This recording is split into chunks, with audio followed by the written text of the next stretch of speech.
Powered by Her. I'm Tiffany Anton from the Biz Foundry, and I have Leah Hayes today. I'm so excited. This has been a long time coming. I don't know. It's probably been a year of trying to get you out here. And Leah has her story of success, which is just a women's brand. We'll get into kind of what it is in a second. But you came in from Nashville today. I did. I got my workout in at 5 a.m., a little bit before 5, and then got on the road and got here in time to get here at 9 o'clock. So I'm already winning. Like, I am such a, it takes me so long to get ready, and I'm always late, and I was here early. So. Yeah, I mean, we started on time and everything. I know. I'm impressed with myself. Usually doesn't happen quite well, but we're all on, We're all here. We're rocking and rolling. I'm loving this part by her being able to be on video now, and so we're and you have a beautiful set. I was just giving compliments to the awesome gentleman that built this. I'm a little jealous and might have to have them come build one for her story of success. Cookville Creative is rocking. They do a fabulous job. It's been so good to have them support this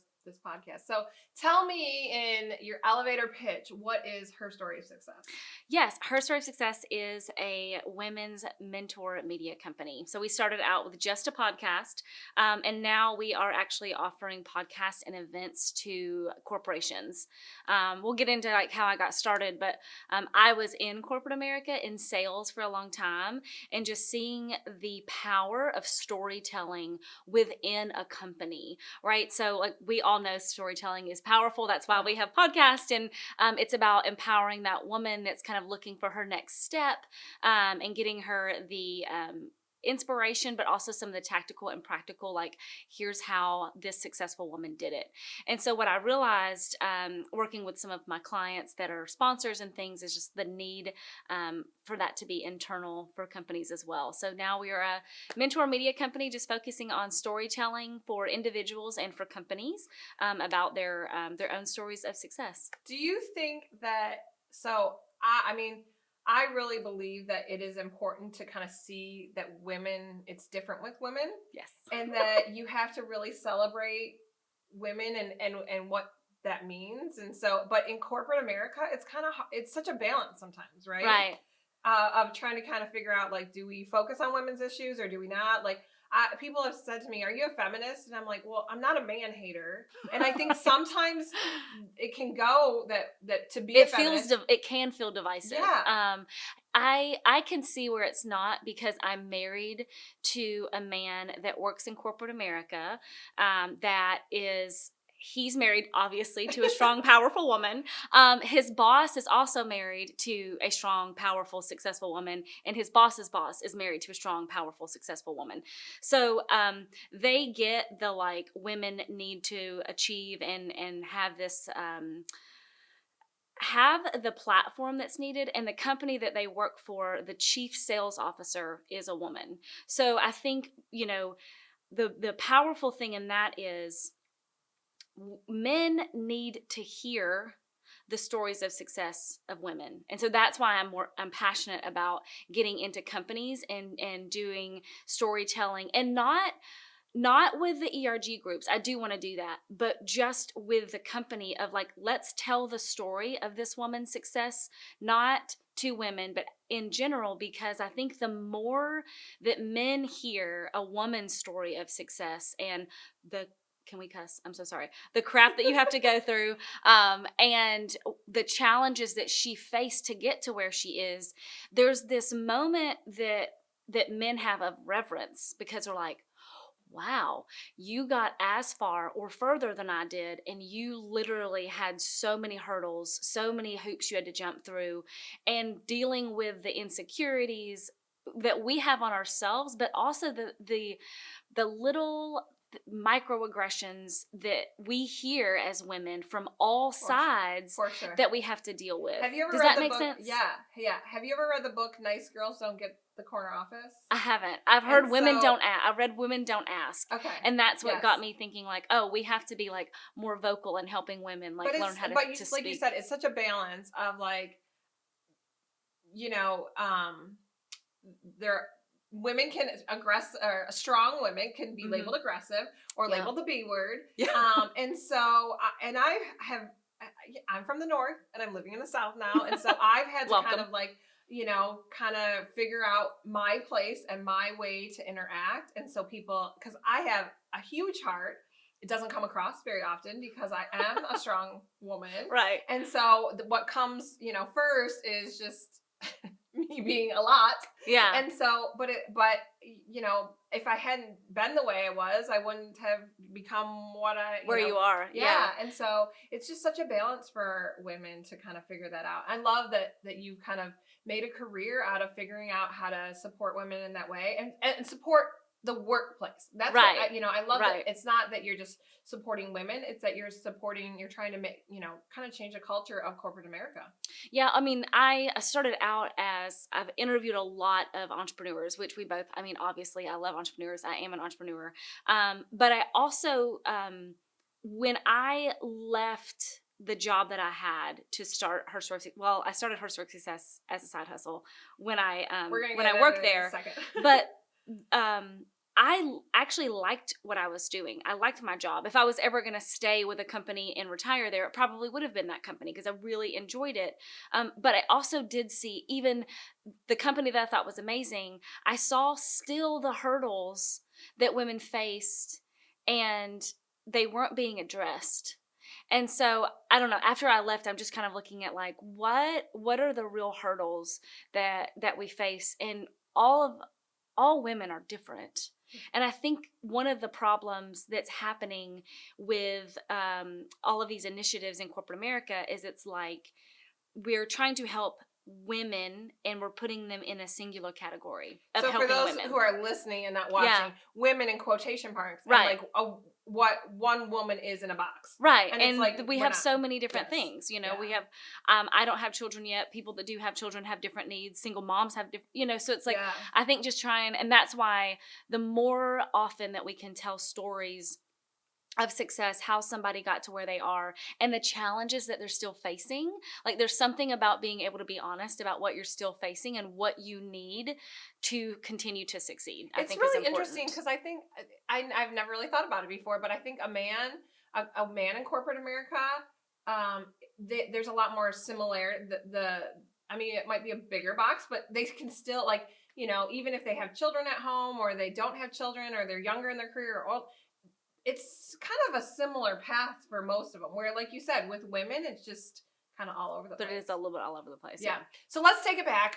So you are a Gainesboro girl. You're always... I am from Gainesboro, Tennessee. Super proud of that fact. I love the fact that you really have a heart for that small town area. You want to help them succeed. You get involved with the high school, you get involved in entrepreneurship programs there. Yeah. So tell me what it was like growing up and what... So I was born in my house in, I think it's Hensley Creek, Tennessee, like literally like 45 minutes or 30 or 45 minutes from the nearest tiny little hospital. So it's amazing. I'm alive. No, I have a very tough mom. She's like smaller than I am. But I grew up and honestly, I always felt like I was a city girl trapped in the country. There was always something in me that was like, I love Gainesboro, but I was like, this town is just not, it's not built for me. Like I have a very loud, big personality and a really tiny little body. And so you had bigger wings. And I had bigger wings. But what that provided me, I excelled in sports. I was, on the honor roll. I had a lot of friends. I also had a lot of issues that, you deal with as a kid, a lot of insecurities. I had a brother that got in trouble a lot. So coming up, I was the fourth of four. And so when you're in a small town, and you're the fourth of four, you're already labeled going into whatever. Like everybody already knew Hayes, I was Glover. Yeah. And so I never had a chance there to figure out like who I was and what I wanted. So I actually left when I was 19 and moved to outside of Detroit, Michigan with my family and really had the opportunity to be like, who am I not being Jonathan's sister or Anna's sister or, whoever's daughter. And it gave me an opportunity. I became a flight attendant and got to travel. And I was just like, there is a big world out there and I want to see and experience all of it. And so growing up and doing all of those things, it was this constant battle of like believing in myself that I was built for more. But then the reality is of like, well, I'm the fourth of four from a poor family in a tiny town and, just rural rural Tennessee. There just wasn't a lot of opportunity. And I I remember being in the country in Hensley Creek, and there's literally nothing but trees and hills. And I just visualized, like, I want to be in a city, in an office with there's windows and I can just see the beautiful city. And I will tell you the moment that became a reality. Twice. I lived in Chicago, so after I was a flight attendant, I visited all these cities all across the country, and I went to Japan and saw the world, and I loved Chicago. And then I ended up getting a job at Cars.com in Chicago. It was downtown 175 West Jackson. I still remember, I don't even remember my home addresses, but I remember the address of that place. And it was beautiful and right beside the Board of Trade, and I was just like, oh my gosh, I have reached one of my dreams. Yeah. Now, I wasn't making very much money, but I was like, I have decided who I am. I've decided what I want to do. I'm enjoying where I work. I excelled in that position. I was one of the top people. I was a top account manager. And I realized then that I was really good at sales, because sales is communication. It's talking to people. It's understanding. Developing a relationship. Yes, I was like, I'm really good at this. And then the second time was after I moved to Tennessee, and I was working for Insperity. And literally, my desk was in this beautiful office, the Pinnacle building, downtown Nashville. And my desk was at a window, and it overlooked like the Titans Stadium and, part of downtown and into East Nashville. And I'm just like, oh my gosh, I am living the dream that I had when I was a little girl with no idea of how to get there. Right. Right. And so you didn't have the tools, resources. And I had nobody no vision. From Hensley Creek was like, right. I didn't know any successful business women. And so that's why I started Her Story of Success, is because if you would have told me at 12 that all of those times on my report card talks too much, she gets done with her work and then talks to all the other kids. Like, if I would have known that I could have a career out of having conversations with people, like, how many mistakes and terrible things would I have not done because I didn't have the confidence in where I was going? You got to kind of be the bigger fish in a small pond, so you got that confidence to probably, who knows if you would have been the city girl growing up, if you would have been as strong, because you kind of had that opportunity to be strong. My dad tells me all the time, like, you were really stubborn growing up, and he kind of says it in this negative way, and I'm like, Dad, I would not be where I was, I am today if I was not stubborn. Right. I knew what you knew what you weren't willing to put up with. Yeah. My mom growing up, because, dating, and she's like, you are so picky. And I was like, Mom, I will either have the man of my dreams or I will be single. Like, I am not going to settle. I'm not going to be this unhappy person. That's a whole nother podcast for me. But like, I have a great husband. The dating world is really, I have 2 daughters, and I terrifying. Because I think there's so much pressure. It takes a strong woman who knows who they are to not just think that they need a man by their side. Mm-hmm. And I think that's what society puts out there. That's what the world, I thought I did. I dated so many guys just trying to, like, I don't know. I had that dream of being in a corner office, but I also had a dream of, like, getting married and being a mom. Yeah. Right? And so and I think women feel less than if they're 30 and they haven't been married. 100%. Like, when I was dating my now husband, I was inching closer to that number. And so the number that shall not be we'll mentioned. Just say the number. And I said, at one point, I was like, I think we're in November, because my sister got engaged. We're Southern, like, you cannot propose to me before my sister gets married. And so it's after my sister got married. And then I was like, we'd already kind of talked about, like, maybe when we want to get married. I always tell people, I'm like, if your engagement is a complete surprise, that is a red flag. Just going to throw that out there. Like, you should know where you're going and that you're going together. Yeah. But anyway, it was like November. But if you're planning it yourself as a female, that's a red flag too. Yes. Yeah. And so it was so funny. It was in November, and I was like, hey, I think we talked about getting married in May. So if you don't propose by the end of the year, you're going to plan the whole thing yourself. Because I wanted to elope and he wanted to have it. So, and then he proposed on December 28th. Because he's also that man. He's like, I don't like to be told what to do. Yeah. So, but it was perfect and fun. But it was so funny because I'm like, I am strong. And that's actually what attracted him to me. Is like, I didn't need him. I had my own career. I'm doing what I do.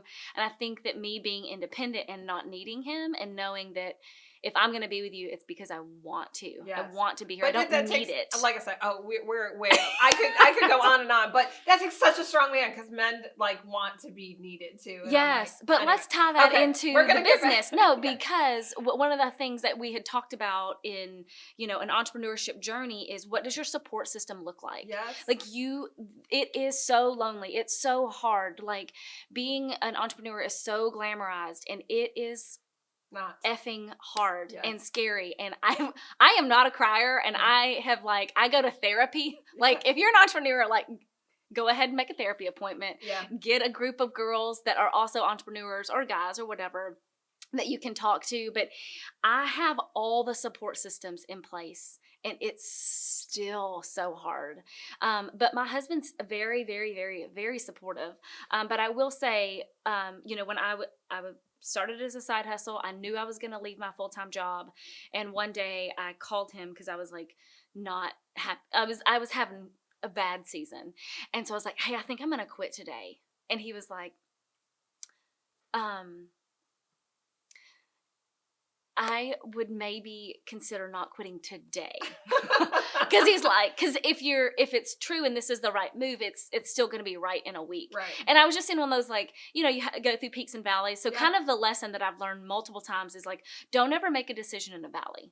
Yeah. Make a decision on the mountaintop. And whatever you have to do to get back at least up to the mountain, don't make decisions, don't make changes, don't do anything in the valley other than work your butt off to get back to the top of the mountain, so that you're making a decision from a place of clarity. So he is supportive, but he's also able to say, don't maybe make a decision when you're not feeling good about yourself and when you're feeling down. And so I did wait, and then I ended up like becoming second year's President's Club and all of that stuff. So I think him being able to support me, but also be able to say, make good decisions was helpful. I've always said that, like, I need a man in a supportive role with me that can kind of call me out on my BS. Oh yeah, but in a nice way. Like, don't hurt my feelings because I'm sensitive, but call me out because I need to be kind of called out. And before Josh, I had my godfather. So when I moved to Michigan, I moved in with my godparents. That's actually my wedding ring was my late godmother. She passed away when I lived there, but I had my godfather, and then I had my uncle, and I have my brothers, and so I don't love this notion that, like, strong women are just completely independent and we don't need a man. I'm like, if you don't, cool for you. I actually appreciate having that different view. Yeah. I want someone that doesn't think the way that I do, that doesn't have the same life experiences that I do, that can see things from a different perspective that I can't see. Right? So, I mean, I've interviewed, I'm going on my 100th episode, and I've done way more interviews. Yeah, I know, it's coming up. But I've done way more interviews than that. But I have not met a woman that didn't have any men in her life that helped her succeed or believed in her or was a mentor. And I think that I've been part of the problem of, like, we're only talking to women, but I think it's about finding the balance in your own life of supportive women. I mean, the Biz Foundry has been big for me. You guys have been a bit a part of my life. Jeff Brown he's been a mentor to me. I've called him. I say he's like my work dad. Because he just, and he seems kind of, gruff, but he has the biggest heart. He's taught me so much, and he's really mentored me, and now he's helping my daughter with the lemonade stand. And so, he's a great support system. Yeah. So I hate that it disappoints me, the divisiveness of supporting women. I wish that it's like, let's support women and realize that men can be, a component of that support. Right. And that's so let's get back to her story of success. Yes. So you're working a corporate job. Yep. And you want to start a podcast? Yes. So how this happened, remember before COVID, back in the day when we would go on like coffee meetings and go to like networking luncheons and events. So I was doing all this networking for my corporate job, and I just knew that I wanted to start a podcast. I was listening to podcasts, and what was missing was the stories of success of women that were not being asked the questions I wanted to ask. Like, I listened to Sarah Blakely and Brene Brown being interviewed on these big podcasts. I'm like, oh my God, you didn't even ask anything about her being a woman or how that happened. So I decided I want to start a podcast. I had a friend that had a podcast, so he let me borrow a recorder and microphones, and then he was telling me about this software, and I'm like, oh my God, I actually just want to talk to people. I don't know any of this speeds and feeds, and so I met Clark Buckner, who has Relationary Marketing. I know Clark. Out of the Nashville Entrepreneur Center. He's amazing. And so he sat down with my partner and I, Ellen Hoffman, and he was like, oh yeah, I'll give you some guidance. And then after talking to him, we're like, can we just hire you? So at the time, I had a full-time job. I'm making money. So instead of like getting an investor or whatever, we looked at, hey, let's let our money pay for the podcast till we figure out what we want to do. Because what I didn't want to do was get sponsors right away, because I've been in this world of sales and all of these things. And I was like, for me, I felt like once I start taking money from someone, I have to answer to them. And I was really just getting started. And I'm like, I kind of like when you break up with a boyfriend and you're like, let me go figure out who I am and not date anybody and just, I've had that theme a couple times, obviously. But so for me, it was like, figure out who was I as a podcast host? What did I want this podcast to be? Who were we talking to before we got sponsors? It at the we bootstrapped it. We paid for it all ourselves. Clark, I've actually been on a podcast with him, and he's just got this amazing voice. So fun. Yes. So he does a great job. And so you just bootstrapped it so you're paying for it as a podcast. And where did the point where you thought, I could make this something rather than just a podcast? We had the podcast, and then we did a couple of live events and got those sponsored, and they were really fun and really awesome. Had a lot of great feedback. Were they networking? They were networking events. Okay. Yep. So it would be like you and me sitting here, and there was a bunch of people. It's like I had a little stage at the Entrepreneur Center, and realized, wow, women are hungry for this, because we like sold out, and the first of them were free, and then we started charging, and we're like, oh, people are willing to pay to come hear us talk to people, so this is awesome. And then I got companies interested in sponsoring it, because they're like, oh, you have high-level professional women that are coming to these events, we want to sponsor this. And so once I saw, oh, there's interest in this audience that we have, that's when the kind of light started to click. And then the company that I work for, Insperity, my boss, Dennis Sims, who's also an incredible mentor, he was like, absolutely, I think that it would make sense for us to sponsor you. And then when I did sit down with him and say, hey, I'm actually going to leave and go do this full time, he introduced me to their marketing team that ended up becoming a sponsor. So wow. It's just being able to understand, where you're trying to go, and then find the people that fit along that journey. So little Leah at 10 years old in Gainsborough, yeah. I mean, you knew you had big aspirations, but did you think that you would be so women supportive, like that would kind of be your focused? No, because I loved boys. So yeah. Yes. No. Yeah, the teenage Leah was probably like. As I was growing in my career, the reason I decided to go women focused is because I just kept looking at that 12-year-old girl who was so insecure, that had no idea what the future was going to look like. And when I did go to college, and I'm like, I'm totally, if you want to go to college, I totally support that. But for me, I got there, I was in college, and I'm like, I am terrified of debt. The only debt we have is our house, and it's, already worth more than, I'm terrified of debt. And so I was in college, and I went to that moment where I was like, I don't know what I want to do. I was pre-med, and I'm like, I don't know that I want to be stuck doing one thing in an office for the rest of my life. I'm obviously I like to do different things and travel. And so I'm in college, and I'm like, God, I got so depressed, because I'm like, I don't know what I want to do. I ended up quitting, and then, go through that rabbit hole of downward spiral of like, I'm a loser. All my friends are still in college. They're all figuring out what they want to do. And now I'm becoming a flight attendant. And so, I don't know, just that like seeing that process of me learning how to be confident in where I was. Do you kind of wish sometimes you could go, like, I wish I could have done that earlier? Yeah, I that's wish, why I have yeah. her story of success. Yeah. Like, I want to help women and girls, like, find their confidence in themselves where they are, knowing that you don't have to know where you're going to have confidence that your journey will be beautiful and you'll be successful. Like, I just didn't know because I had no women telling me. The only women in my lives that were mentors, I love my mother and she's a hard worker, but at the time, I wouldn't have called her successful, right? Yeah. I didn't know any business women. The only women that I knew were teachers or their husbands worked. I didn't know any business women. Right. Does that make sense? Yeah. I think for me, the thing that kind of switched for me is being a mom of daughters. Mm-hmm. And as they've kind of gotten older, and my older one, she's very strong-willed. And I wonder where she got that from. Yeah. And so I love the fact that I can help her. I'm hoping that I help her. I mean, she listens to the podcast, Right. and I'm hoping I can help her get that confidence earlier on. Yeah. When you're a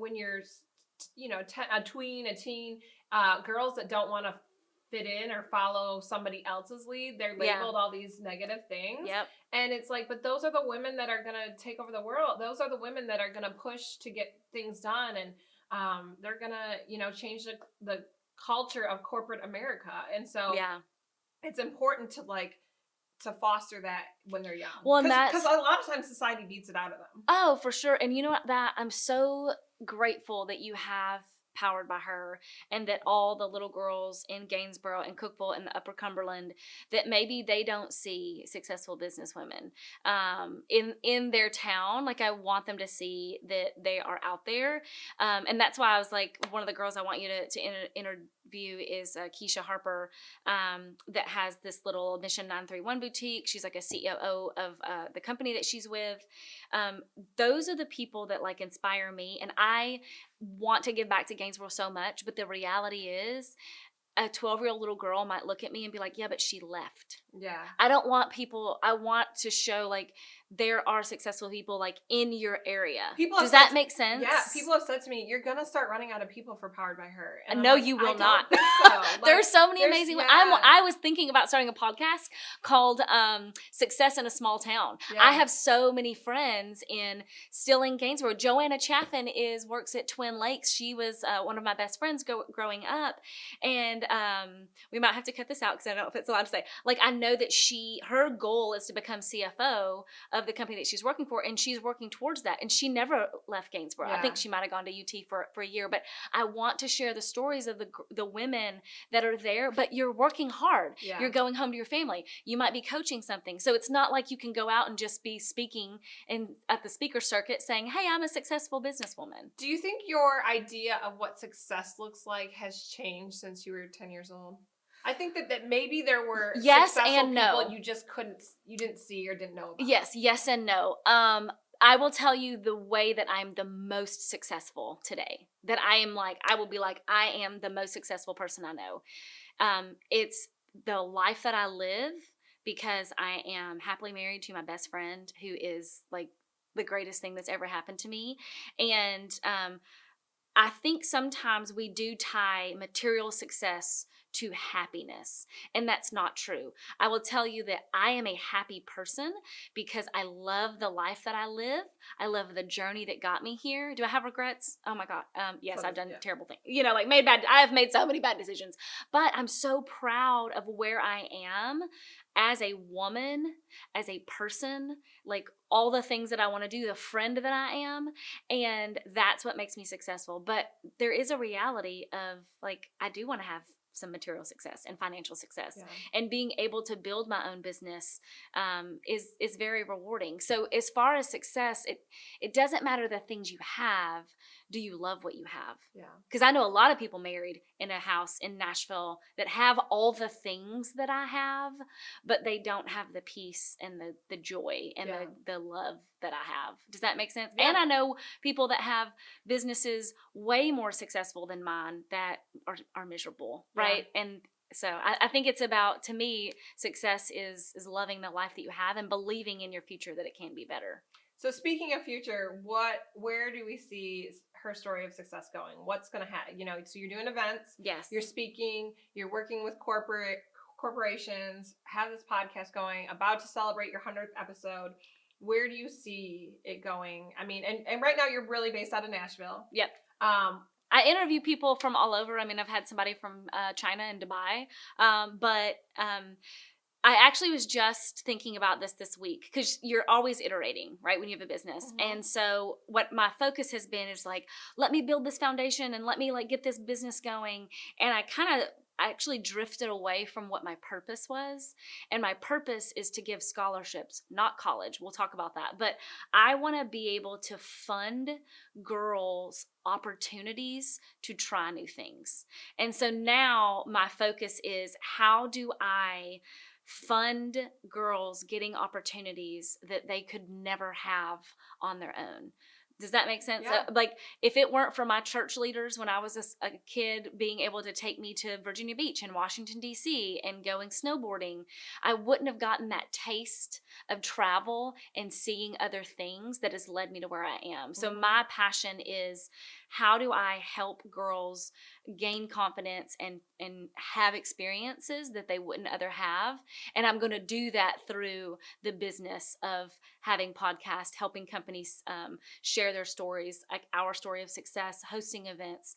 But at the end of the day, it's all got to be about helping that little girl succeed. Really love, I think that job shadowing is under, like, I don't know, I feel like we've kind of gotten having away interns, from it. Yes. Yeah, but every day, which in rural Tennessee, there's a lot of snow days, and so when when we have snow days, my kids are with me at work, and a lot of times they're just watching YouTube on my TV. But I like the fact that they're in my office and they see see you the working. business, and and I take them to my older daughter's been to the radio station with me, and they see this is what life could look like, and you can build a life however you want to make it. And so I like the fact that we can do that. So that's the most important thing that either of us has said. You can build the life that you want. Yes. And I think that's what I've spent my time doing from being a little girl to now, is I've built the life that I want. And that's why I'm so happy, is because no matter where I was, I mean, I've had some dark times.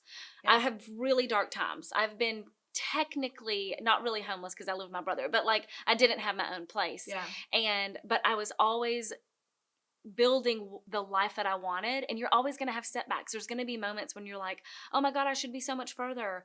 But you know what? We always have the opportunity to say, if I want something different, I can do something different. Yeah. And you can try. I've had so many different jobs. It's taken a long time to figure out what I wanted to do with my life. Yeah.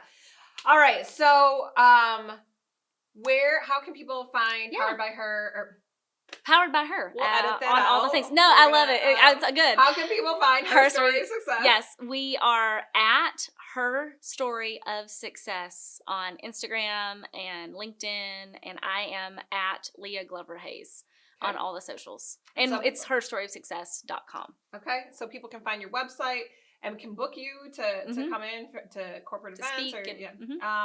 And so I really appreciate you having coming in today. Please go check out her podcast. Subscribe to Powered by Her. Subscribe to Her Story of Success. 2 amazing podcasts that you guys can check out. Yes. I really appreciate you. It was an honor to be here. I feel like I can't wait to see kind of our journey together of how this goes in the next 5-10 years. We're going to go far together. I love it. Okay. See you later. Thanks.